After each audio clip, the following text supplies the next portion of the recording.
Welcome to Sweet Life Beat Life. We hope this video helps. You'll start by verifying the essentials so you can act fast. First, confirm the tracker model and SIM status because different models boot differently.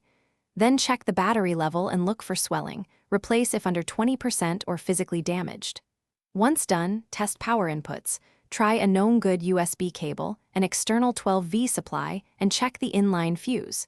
If the device powers on, you move to connectivity and configuration. If not, note LED and sound behavior for troubleshooting. Now focus on the middle steps that restore tracking. Verify the SIM has data and correct APN configured. No APN means no location upload. Use the vendor app or a USB/serial terminal to view logs, check NME or GPRMC sentences, and update firmware when available because firmware fixes many bugs.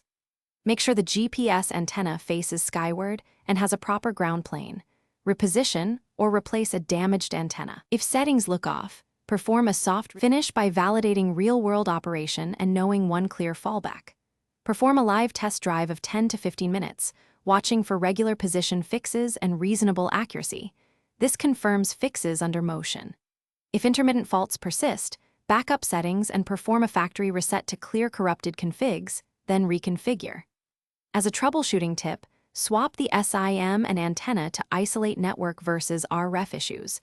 If that fails, collect logs and contact vendor support with timestamps and LED/serial output for faster resolution. Thanks for watching. Consider subscribing if we helped you.